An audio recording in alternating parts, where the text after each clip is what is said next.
Hello students, आज मैं आपको टीच करूंगी कंप्यूटर नेटवर्क टॉपिक। सबसे पहले हम डिस्कस करते हैं कंप्यूटर नेटवर्क क्या होता है। जब आप दो या दो से ज़्यादा कंप्यूटर्स को आपस में कनेक्ट करते हो in order to share the information, तो उसको क्या कहते हैं, कंप्यूटर नेटवर्क।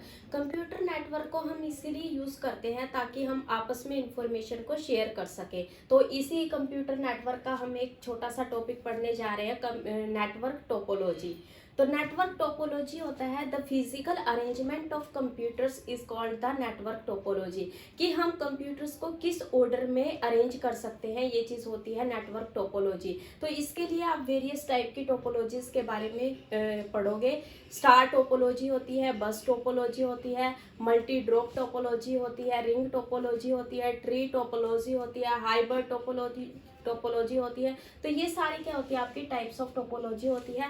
अब हमारे पास कुछ फैक्टर्स होते हैं जो हमें ये डिसाइड करने में हेल्प करते हैं कि हमें किस टाइप की टोपोलॉजी को प्रेफरेंस देनी चाहिए। उसके लिए हमारा कॉस्ट फैक्टर है कि जहाँ पे हमारी कॉस्ट कम हो हम उस टोपोलॉजी को ज़्यादा प्रेफर करते हैं। केबल की लेंथ को भी देखते हैं, हमारी डिस्टेंस को भी देखते हैं कि हमें हमारी मैक्सिमम डिस्टेंस है या मिनिमम डिस्टेंस है, ये भी देखते हैं। हम प्रोपिगेशन डिलेज भी देखते हैं। तो इन सारे फैक्टर्स को देख के ही हम डिसाइड करते हैं कि हमें किस टोपोलॉजी को ज़्यादा प्रेफरेंस देनी चाहिए। तो let us start the topology. First topology, star topology. Star topology में क्या होता है, हमारे जो कंप्यूटर्स होते हैं वो स्टार की शेप में आपस में कनेक्ट होते हैं। स्टार की शेप में बीच में एक हब कंप्यूटर होता है जिसको आप सेंट्रल कंट्रोलर भी बोलते हो, और उससे अलग अलग नोड्स आपस में कनेक्ट होती हैं। हब जो आपका होता है सेंट्रल कंट्रोलर, वो आपका सारी नोड्स की कम्युनिकेशन को कंट्रोल करता है। इसमें क्या होता है, अगर आपको PC1 है, ये नोड 1 है, अगर इसको 3 के साथ कम्युनिकेट करना है तो वो सबसे पहले मैसेज हब कंट्रोलर को सेंड करेगी, फिर हब कंट्रोलर से वो मैसेज PC3 के पास जाएगा। तो जितनी भी एक्टिविटीज होती है कम्युनिकेशन की, वो आपकी हब या सेंट्रल कंप्यूटर या कंट्रोलर ही आपका चेक करता है। तो ये जो आपकी इसकी वर्किंग होती है, इसकी थोड़ी मल्टी प्रोग्रामिंग ऑपरेटिंग सिस्टम के भी सिमिलर वर्किंग होती है। जैसे उसमें आपका सिंगल प्रोसेसर होता है, लेकिन आपकी जो प्रोसेसेस होती है वो मल्टीपल होती है। प्रोसेसर को 1 बाय 1 एक एक प्रोसेस को एग्जीक्यूट करना होता है। इसी तरह ही आपका हब कंट्रोलर है, वो हर एक PC के साथ कम्युनिकेट करता रहता है। इसकी एडवांटेजेस क्या होती है, अगर आपकी कोई भी नोड खराब हो जाती है तो उसका पूरे कम्युनिकेशन नेटवर्क पे कोई फर्क नहीं पड़ता है। लेकिन इसकी डिसएडवांटेज क्या होती है, अगर आपका हब कंट्रोलर ही आपका खराब हो जाता है या क्रैश हो जाता है तो आपका पूरा कम्युनिकेशन सिस्टम ही क्रैश हो जाता है। बाकी इसमें आपको एडवांटेज में न्यू नोड्स को इंसर्ट करना आसान होता है। अगर आपको कोई भी नोड न्यू इंसर्ट करनी है तो आप सीधा उसका हब के साथ कनेक्शन कर सकते हो, तो इसमें कनेक्शन करना आसान होता है। और इसकी जो कॉस्ट होती है वो इसमें थोड़ी ज़्यादा लगती है अदर टोपोलॉजीज की कंपैरिजन में। तो ये थी आपकी स्टार टोपोलॉजी। सेकंड है आपकी रिंग टोपोलॉजी। रिंग टोपोलॉजी में जो आपकी नोड्स होती है वो रिंग की शेप में कनेक्ट होती है आपस में, और उनमें जो कम्युनिकेशन होता है वो आपका क्लॉकवाइज डायरेक्शन में होता है। जैसे ये पीसीज हैं आपस में, ये एक रिंग की शेप में कनेक्ट होते हैं और कम्युनिकेशन आपका क्लॉकवाइज डायरेक्शन में फ्लो करता है, flow of data in clockwise direction. ये आपका सपोज PC1 है, PC2 है, PC3 है and this is the PC4। अगर आपकी फर्स्ट नोड को थर्ड नोड के साथ कम्युनिकेट करना होता है तो सबसे पहले आपका मैसेज 2 के पास जाता है, फिर 2 के बाद 3 के पास जाता है, क्योंकि इसमें क्लॉकवाइज डायरेक्शन में आपका फ्लो ऑफ डाटा होता है। तो जैसे इसके पास जाता है तो इस नोड में आपकी थोड़ी सिक्योरिटी कम होती है, क्योंकि हर एक नोड के थ्रू आपको बीच बीच में मैसेज सेंड करना पड़ता है, बीच में कई इंटरमीडिएट नोड्स आपको मिल जाती हैं।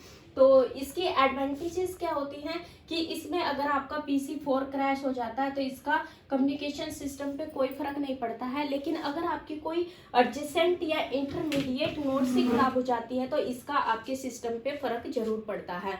और दूसरी इसकी डिसएडवांटेज क्या होती है, अगर आपको न्यू नोड्स को इंसर्ट करना है तो इसके लिए क्या होता है, अगर आपको यहाँ पे आप एक और नोड को इंसर्ट करोगे तो ये दोनों आपस में कम्युनिकेट करेंगे, तो ये मैसेज पहले इस नोड के पास जाएगा। तो ऐसा करने से जो आपका प्रोपेगेशन डिले है वो बढ़ जाता है और इस नोड के पास मैसेज का टाइम है जो वो भी थोड़ा ज़्यादा एक्सटेंड हो जाता है। तो इससे क्या होता है, और इसमें न्यू नोड्स को इंसर्ट करना भी इतना आसान नहीं होता है जितना स्टार टोपोलॉजी में होता है। स्टार टोपोलॉजी में आप डायरेक्ट हब से कनेक्शन कर सकते हो, लेकिन इसमें आपको दोनों नोड से कनेक्शन करना पड़ेगा, PC1 से भी और PC2 से भी, फिर आप बीच में नोड को इंसर्ट कर सकते हो। ये थी आपकी रिंग टोपोलॉजी। उससे नेक्स्ट टोपोलॉजी है बस टोपोलॉजी। बस टोपोलॉजी में आप कंप्यूटर्स को बस की शेप में ऐड करते हो। बस टोपोलॉजी में आपकी एक कम्युनिकेशन लाइन होती है और उसी लाइन से आपके वेरियस कंप्यूटर्स आपस में कनेक्ट होते हैं। जैसे ये आपकी कम्युनिकेशन लाइन है और इसके जो अलग अलग पीसीज हैं, ये PC1, PC2 and PC3, these all are connected through the communication line. ये आपकी कम्युनिकेशन लाइन है। इसमें बस टोपोलॉजी में क्या होता है, कोई भी एक सिंगल नोड होती है वो अपने मैसेज को कम्युनिकेशन लाइन पे ड्रॉप कर देती है और वो मैसेज जितने भी नोड्स उस कम्युनिकेशन लाइन से कनेक्ट होती हैं उन सबके पास वो मैसेज चला जाता है। उसके बाद हर एक नोड उस मैसेज को देखती है और उस अपने डेस्टिनेशन को चेक करती है। अगर डेस्टिनेशन मैच कर जाता है तो वो मैसेज को रिसीव कर लेती है, अदरवाइज उस मैसेज को डिस्कार्ड कर देते हैं। तो ये होता है आपका मल्टी बस टोपोलॉजी में। अगर आपको और भी नोड्स को इंसर्ट करना होता है तो आप दो बसेस को भी आपस में कनेक्ट कर सकते हो with the help of repeaters. Repeaters का काम क्या होता है, अगर आपको लॉन्ग डिस्टेंस पे कोई भी मैसेज सेंड करना होता है तो आपके सिग्नल की स्ट्रेंथ कम हो जाती है, अनवांटेड सिग्नल्स उसमें ऐड हो जाते हैं, जिसको आप अटेन्युएशन भी बोलते हो, loss of the signal strength को। तो इसमें क्या करते हो, उससे जो आपकी सिग्नल की स्ट्रेंथ लॉस हो जाती है उसको आप दोबारा ओरिजिनल सिग्नल में लेके आने के लिए आप रिपीटर्स का भी यूज करते हो। तो अगर आपको अलग अलग नोड्स को इंसर्ट करना है, अलग अलग कम्युनिकेशन लाइंस को भी आप आपस में कनेक्ट कर सकते हो with the help of repeaters. ना बस टोपोलॉजी और आपकी मल्टी ड्रॉप टोपोलॉजी ये दोनों सिमिलर ही होती है, इनके एडवांटेज डिसएडवांटेजेस भी सिमिलर होती है। न्यू नोड को इंसर्ट करना आसान होता है, आप एक केबल लेके दूसरी नोड को इंसर्ट कर सकते हो, कम्युनिकेशन लाइन के साथ ही आप कनेक्शन कर सकते हो without disturbing the other nodes. तो इसमें क्या होता है, जो केबल लेंथ होती है वो भी आपकी स्मॉल होती है और इसकी जो डिसएडवांटेज है वो ये होती है कि अगर आपकी कम्युनिकेशन लाइन ही क्रैश हो जाती है, खराब हो जाती है, तो इसका आपका पूरे कम्युनिकेशन सिस्टम पे इफेक्ट पड़ता है। तो जो आपकी बस टोपोलॉजी है, मल्टी ड्रॉप टोपोलॉजी है, ये सेम होती है। जो मेन डिफरेंस आपका मल्टी ड्रॉप टोपोलॉजी का होता है, नाम से ही पता चलता मल्टी ड्रॉप। जो आपकी बस टोपोलॉजी है उसमें एक टाइम पे एक ही नोड मैसेज को ड्रॉप करती है कम्युनिकेशन लाइन पे, लेकिन मल्टी ड्रॉप टोपोलॉजी में मल्टीपल नोड्स ही मैसेजेस को ड्रॉप करती रहती है कम्युनिकेशन लाइन पे, जिससे आपका कम्युनिकेशन भी बढ़ जाता है और प्रोपेगेशन डिलेज भी आपके बढ़ते रहते हैं, कंजेशन हो जाता है कम्युनिकेशन लाइन पे। तो ये आपका दोनों में डिफरेंस है, बाकी आपकी ये जो वर्किंग है ये सेम होती है। तो थैंक यू।